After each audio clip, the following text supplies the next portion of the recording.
seu coração e ouça uma palavra de fé, porque a fé vem pelo ouvir e ouvir a palavra de Deus.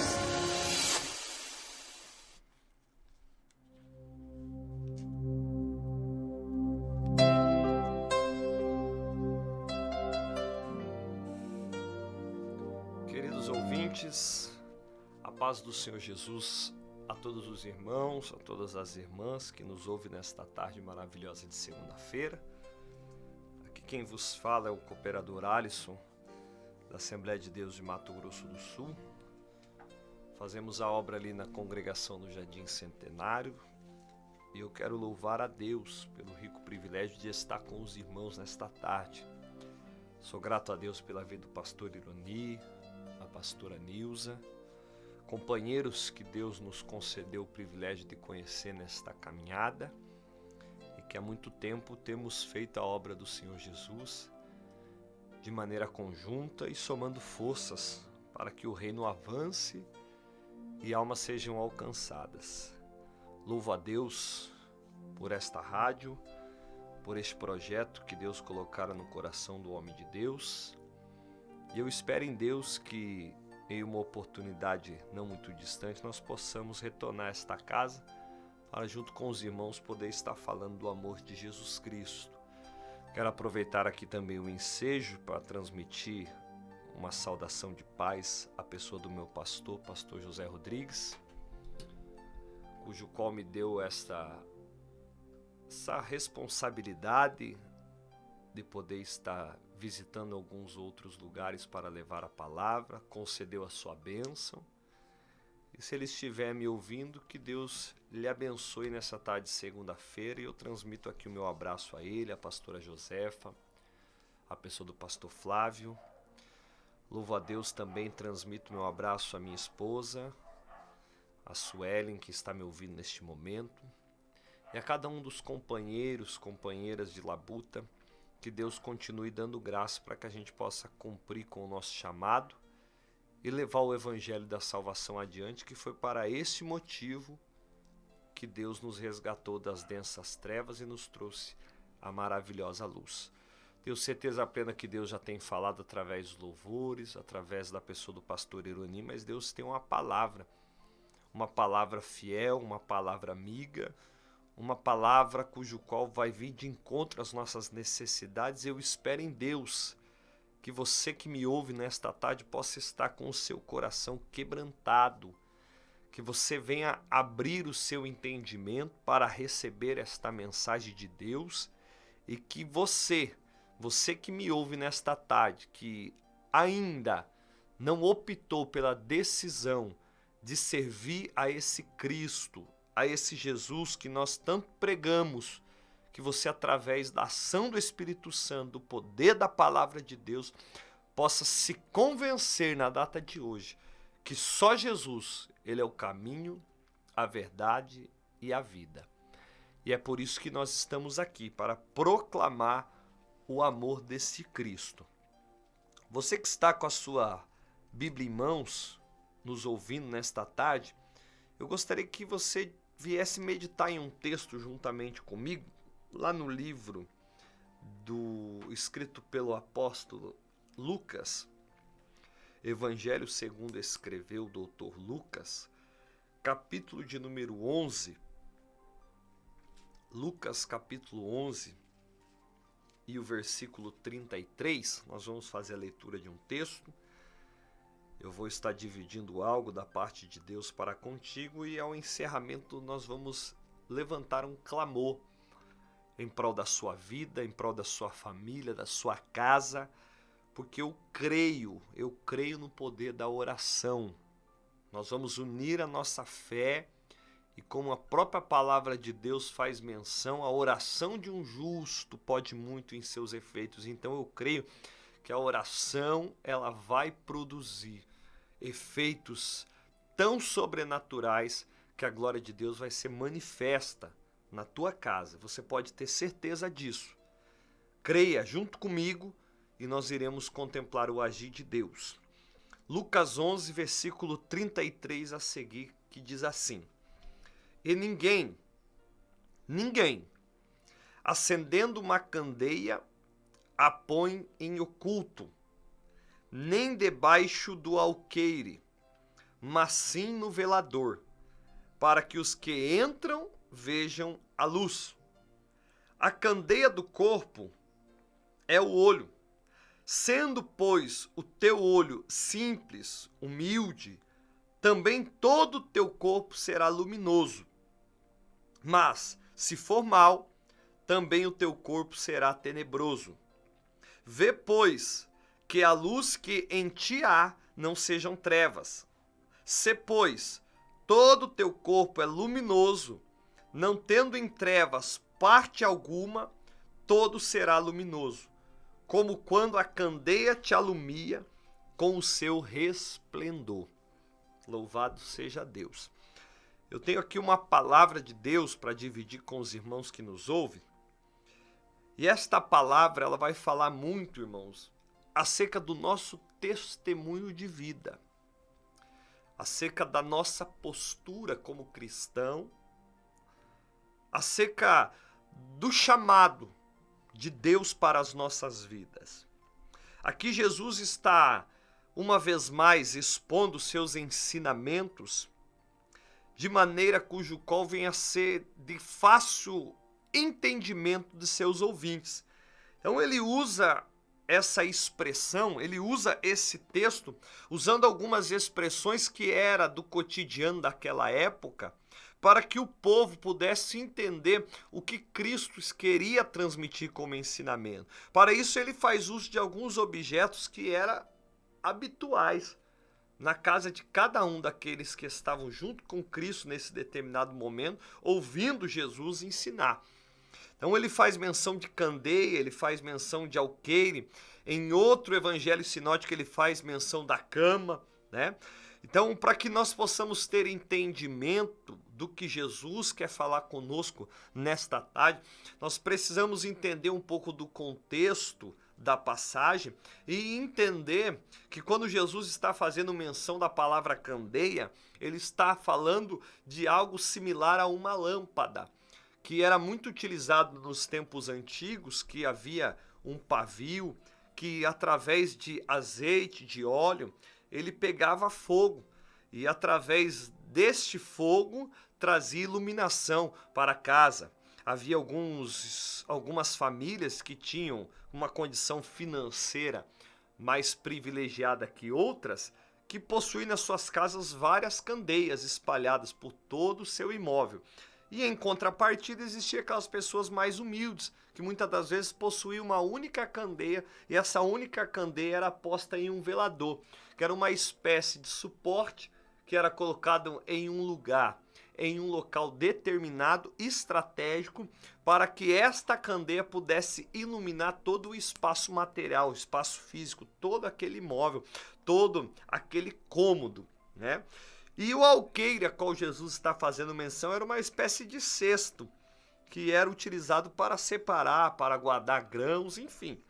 Então Jesus está fazendo menção de que ninguém, para que o povo daquela época pudesse ter entendimento, não há quem acendesse uma candeia para colocar debaixo de um alqueire, ou seja, ninguém iria acender uma lâmpada para lhe ofuscar, colocando sobre ela uma barreira, algum tipo de impedimento que lhe impedisse dela produzir luz e iluminar o ambiente, porque essa era a finalidade dela. Então Jesus estava usando essas expressões para fazer menção da obra de Deus para as nossas vidas, e principalmente a obra de Deus através da nossa vida.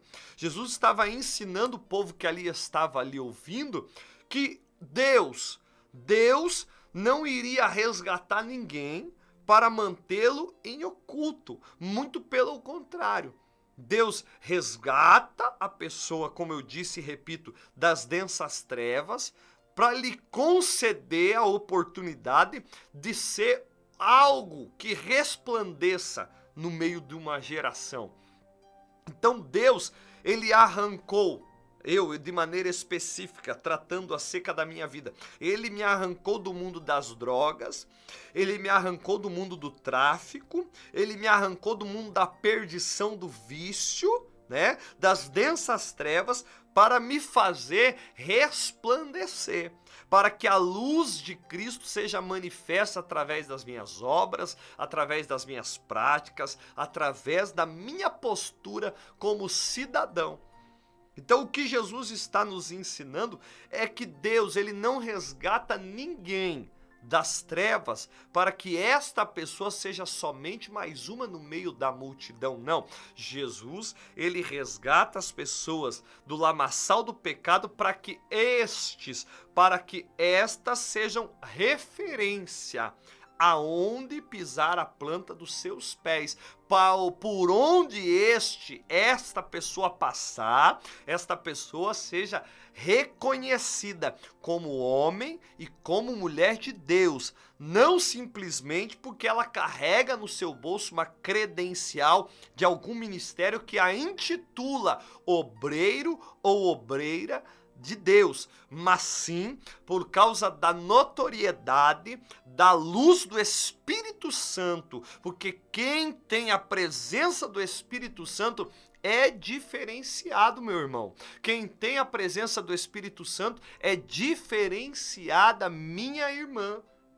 Você já deve ter passado por uma pessoa que, ao ter poucos minutos de conversa ou simplesmente um pequeno impacto durante o decorrer do dia, você contemplou a pessoa e disse: opa, essa pessoa tem algo diferente nela, essa pessoa é especial, tem algo o qual eu não consigo ter entendimento, mas tem algo que a difere das demais pessoas. Esse é o poder do Espírito Santo.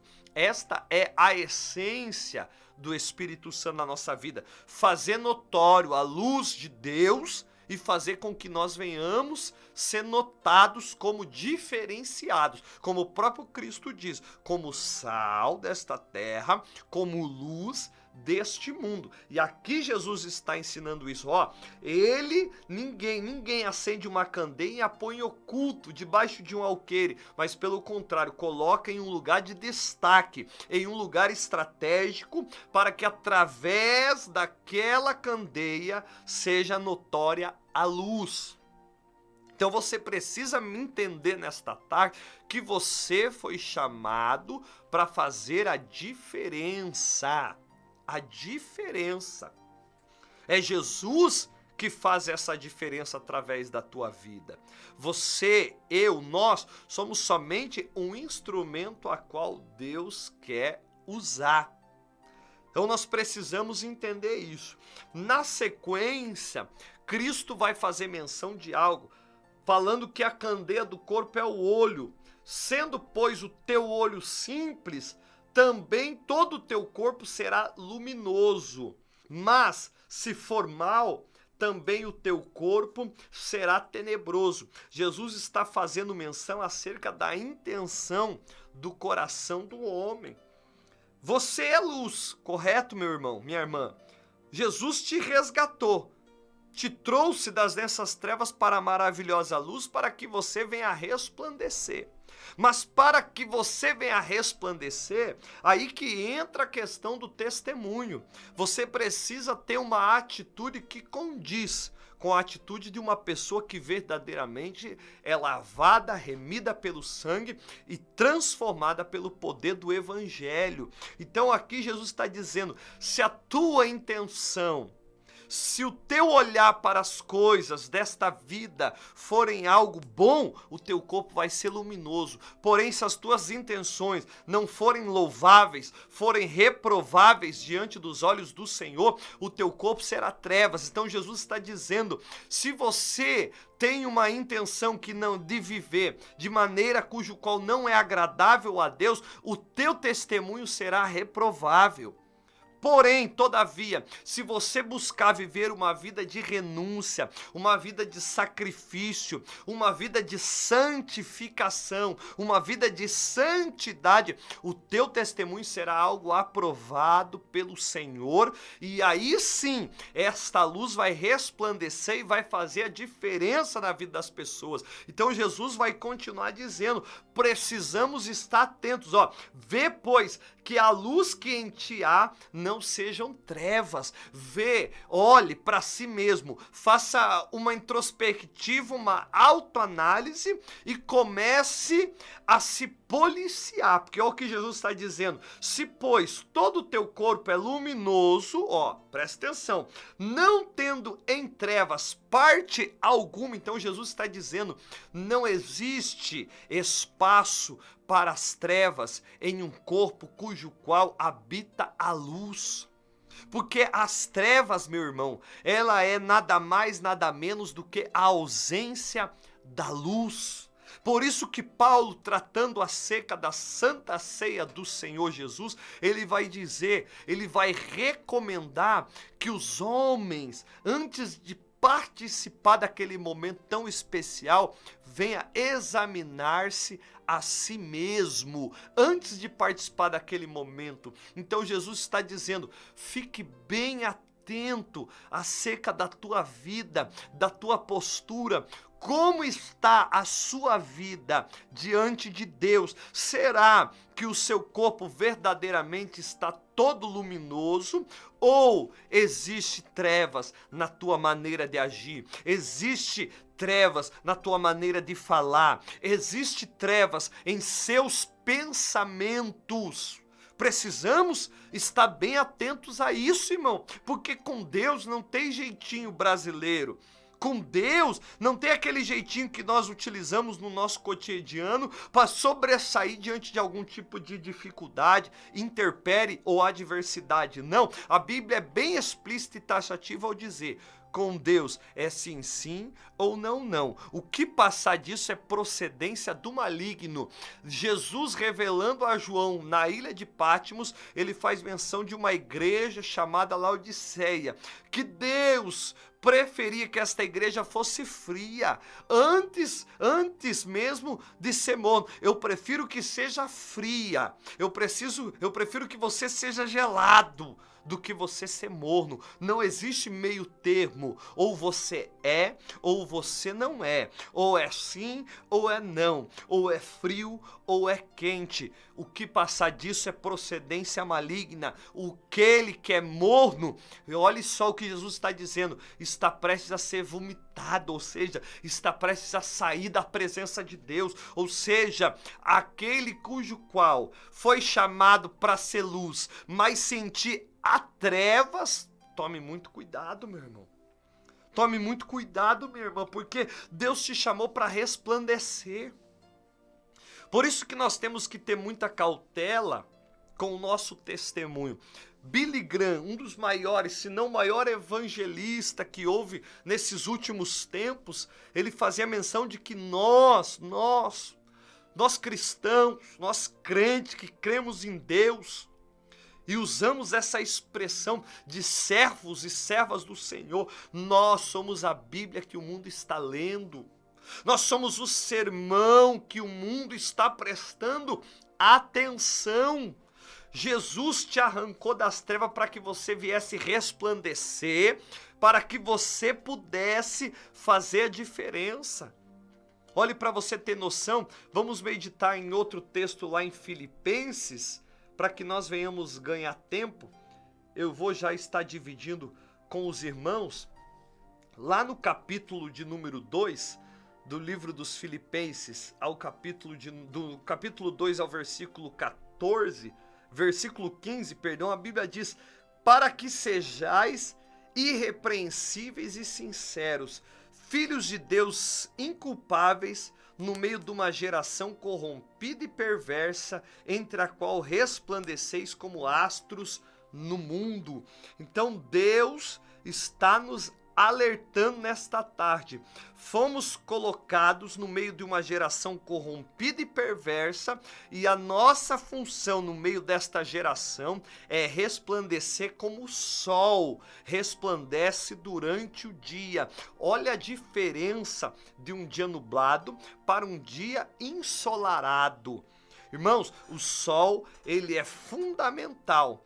O sol, ele é primordial. O sol, ele faz total diferença no nosso dia. E nós precisamos entender que nós fazemos a diferença no meio desta geração corrompida e perversa a qual Deus nos inseriu. Nós não somos deste mundo, não. Nós estamos aqui como peregrinos e forasteiros, passando por um tempo determinado por Deus, mas o período de tempo a qual fomos colocados neste mundo é para fazermos a diferença, é para que possamos resplandecer a luz de Cristo aonde pisarmos a planta do nosso pé, e nós fazemos isso com o nosso testemunho, nós fazemos a diferença através da nossa índole. A Bíblia diz que aquele que está em Cristo, nova criatura é. Quem roubava não rouba mais, quem mentia não mente mais, quem fofocava não fofoca mais. Quem está em Cristo é nova criatura, e o velho homem já não tem mais poder, o velho homem já não tem mais autoridade, as atitudes do velho homem já não podem mais serem vistas naquele ou naquela que é uma nova criatura, que foi colocado como candeia, que foi colocado em um velador para iluminar toda uma casa, para iluminar toda uma sociedade, para iluminar todo um ambiente de trabalho. Ei, irmãos, é muito sério isso. O escritor aos Hebreus, tratando desse assunto no capítulo 12, diz: ó, portanto, nós também, pois que estamos rodeados de uma tão grande nuvem de testemunhas. Olha só, nós estamos rodeados por pessoas que não são poucas, que estão olhando para a tua vida, muitas das vezes se espelhando em você, e muitas dessas pessoas estão só analisando, esperando o momento de deslize da tua parte, para, uma vez mais, levar o nome de Cristo ao vitupério, o nome de Cristo à vergonha, porque muitas das vezes, irmãos, o que está em jogo não é a minha e a sua credibilidade, não é a minha e a sua reputação, mas o que está em jogo é a reputação do reino do céu, é a reputação de Jesus Cristo, é a reputação da igreja. Nós que somos crentes e muitas das vezes vivemos uma vida que não condiz com a fé que pregamos, muitas das vezes estamos envergonhando o nome de Cristo, e a Bíblia diz que ai daquele pelo qual vier o escândalo, ai daquele pelo qual vier a vergonha. É muito sério, irmãos. Ou que o escritor está dizendo, nós estamos rodeados de uma tão grande nuvem de testemunha. Muitos desses estão olhando para nos julgar e apontar, mas muitos também estão nos analisando, porque tem em nós uma referência. Então eu deixo aqui também, aproveitando o ensejo, coloco sobre os teus ombros uma responsabilidade a mais. Você não pode parar, porque tem pessoas se espelhando em ti. Você não pode parar, porque tem pessoas que só estão de pé por causa de você. Você não pode parar, porque tem pessoas que virão para Cristo, serão salvas, transformadas pelo Evangelho, por causa do teu testemunho de vida. Por isso você não pode parar. Olha o que o escritor está dizendo: existe uma grande nuvem de testemunha te acompanhando, nos rodeando. O que devemos fazer é deixar todo o embaraço, o pecado que tão de perto nos rodeia. Ei, o pecado está nos rodeando, o pecado está mais próximo do que você imagina. A Bíblia diz que aquele que está em pé, vigie para que não caia. Pedro vai fazer menção de que o nosso adversário anda ao nosso derredor, bramando, rugindo como se fosse um leão, esperando o momento oportuno para que possa nos tragar. Então você precisa deixar de lado todo o embaraço e esse pecado que está te rodeando, esperando o momento oportuno para poder estar te tragando. Ei, eu aprendi nesta caminhada com um grande amigo meu, um homem de Deus lá do município de Osasco, região da Grande São Paulo, Jairo, no ano de 2013, ele me dizia: Alisson, precisamos entender uma coisa, O diabo, ele é paciente. Se ele não consegue te pegar nessa esquina, ele vai estar te esperando na outra. Se ele não conseguir pegar na outra, ele fica bem tranquilo esperando o momento do deslize, para que quando você deslizar, ele tá ali para poder te sucumbir. Então nós precisamos estar deixando de lado este pecado que tão de perto nos rodeia e corramos com paciência a carreira que nos está proposta. Ei, com paciência. Tudo tem um tempo determinado, mas o que você não pode é ficar parado. O evangelho não é daquele que chega primeiro. A corrida do evangelho, ela é uma maratona, é para aqueles que chegam. O importante é chegar. Não importa se em primeiro, não importa se em segundo, mas chegue.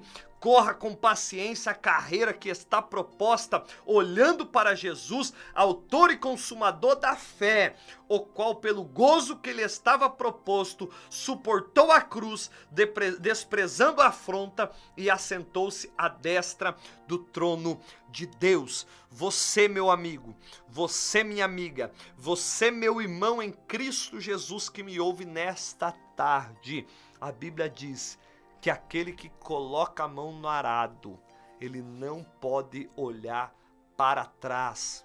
Aquele que coloca a mão no arado e olha para trás, ele não é digno de ver a glória de Deus. Ei, quando a Bíblia diz aquele que quiser vir após mim, aquele que quer dar continuidade no que Cristo começou, aquele que verdadeiramente quer levar o título de servo e testemunha de Jesus na terra, precisa negar a si mesmo. O que é negar a si mesmo? Largar as práticas que não convêm, abdicar muitas das vezes dos seus sonhos, dos seus projetos, muitas das vezes renunciar às suas próprias vontades. A carne, ela tem as suas vontades, mas nós estamos sendo contemplados por uma grande nuvem de testemunha. Negue-se a si mesmo, negue os seus desejos para que você possa dar continuidade no que Jesus começou. Negue-se a si mesmo, tome a sua cruz e siga, porque Jesus tinha tudo ao seu alcance. Tudo, mas ele preferiu se fazer maldito para que nós pudéssemos ser benditos. Jesus não merecia aquela cruz, mas ele o fez para que nós pudéssemos hoje ser livres. Mas não livres para que viéssemos viver uma vida de qualquer maneira, não livres para que pudéssemos viver uma vida de qualquer jeito, não livres para que nós pudéssemos se deliciar, se deleitar nos prazeres da carne e do pecado. Não, ele nos fez livre para a honra e glória do nome do Pai. Ele nos fez livre para que nós pudéssemos viver uma vida diante dos caminhos do Senhor. Ele nos fez livre para que nós pudéssemos um dia morar na glória junto com Ele. Ei, as pessoas estão olhando para mim e para você, que possamos ser esta candeia que Jesus fez menção ao livro de Lucas. Ele nos colocou em um velador, para que nós pudéssemos iluminar. Atente para a sua vida, olhe para si mesmo e veja se em ti há algum tipo de trevas. Se assim o for, reconcilie-se com o Senhor, peça perdão e procure viver diante dos critérios de Deus, porque a porta permanece estreita. Por mais que muitos tenham pregado o contrário, mas não, ela permanece estreita. Não é de qualquer jeito que entra no céu. Feche seus olhos, eu irei orar juntamente contigo. Eterno e bondoso Deus, Pai do nosso Senhor e Salvador Jesus Cristo, tributamos toda a honra e toda a glória ao teu santo nome nesta tarde. Muitos foram que ouviram a tua palavra, muitos foram que ouviram a tua voz nesta tarde de segunda-feira, e eu tenho certeza plena, Pai, esta palavra ela é poderosa, ela é autossuficiente e ela não torna vazia. Eu creio que o Senhor está operando dentro de lares nesse determinado momento. Como o Senhor tem trabalhado na minha vida, o Senhor está está trabalhando na vida de pessoas que estão conosco nesta frequência, na data de hoje. Jesus, eu não posso ir aonde esta mulher está, eu não posso ir aonde este homem está, mas a minha oração é essa: Espírito Santo de Deus, o alcance, Espírito Santo de Deus, a alcance, trazendo sobre eles, Espírito Santo, confrontando, constrangendo e trazendo a eles o entendimento da necessidade de arrependimento, de mudar as práticas, a postura, a maneira a qual se porta diante das coisas de Deus. Espírito Santo, se há alguém em nosso meio que está enfermo, que tu venhas visitar agora, pelo poder que há no nome de Jesus, pelo poder que há no sangue de Jesus, que nesta tarde, enquanto nós oramos, as cadeias caiam por terra, que enquanto nós oramos, os ferrolhos de bronze sejam esmiuçados, que enquanto nós oramos, as barreiras do entendimento seja, Pai, subjugada pelo poder que há no nome de Jesus, e que esta pessoa tenha os seus olhos abertos, neste momento que as escamas caiam, que elas possam enxergar e compreender o que o Senhor tem para a vida de cada uma delas. Em nome de Jesus, Deus e Pai, que esta palavra produza os seus frutos para que o teu nome seja glorificado, e que nós não sejamos como aquela passagem em que Jesus fez menção da parábola do semeador, não sejamos como aqueles homens que pisaram na semente e veio as aves do céu e as comeram. Então, Jesus, que não venhamos desprezar a tua palavra, pois ela é vida, ela é cura, ela é salvação, ela é libertação. Pelo poder que há no nome de Jesus, eu oro e uma vez mais eu declaro a bênção sobre esses irmãos que estão nos ouvindo, não somente hoje, mas para todo sempre, em nome de Jesus. Amém e graças a Deus. Louvo a Deus pelo privilégio, grato à pessoa do pastor Ironi, da pastora Nilza, e você, irmão, que me ouve nesta tarde, lembre-se de mim, lembre-se da minha família, nas tuas orações. Eu sou carente das orações dos irmãos. Amém? Em nome de Jesus, Deus vos abençoe. Glória a Deus. Eu tenho certeza que a palavra te alcançou nessa tarde maravilhosa. Deus ilumine seu caminho, a sua vida, da sua família, e que você permaneça sempre na presença do Senhor. Eu agradeço a vida do nosso irmão Alisson, que está sempre prestativo para fazer a obra do Senhor, com amor, com temor, com devoção, sempre pregando o verdadeiro evangelho, que aquilo que você ouve, aonde nós estamos congregando, visite-nos, Igreja Evangélica Pentecostal, Encontro com Deus, Rua Ponta das Pedras, 705, todas as quartas e domingo, em nome de Jesus. Agradeço a todos os ouvintes. Se você não teve a oportunidade de ouvir essa mensagem, você terá para frente, acessando aí o site da rádio e tendo ao alcance dessa mensagem novamente para a sua vida, para o seu renovo espiritual, em nome de Jesus. Eu agradeço pela vida dele, do pastor Alisson, futuro pastor Alisson, a esposa, a família dele maravilhosa, e também aos pastores que nos auxiliam, que oram, que intercedem pela nossa vida, em nome de Jesus. Agradecemos esse momento maravilhoso aqui na presença do Senhor, os louvores, e fique conosco, fique com essa rádio, que sempre tem uma palavra maravilhosa para o seu coração, palavra que vem libertando, transformando a nossa vida. E eu agradeço por esse momento maravilhoso, e fiquem aí com louvor, e até a próxima semana, se Deus assim permitir. Um abraço a todos os nossos ouvintes, em nome de Jesus. Amém.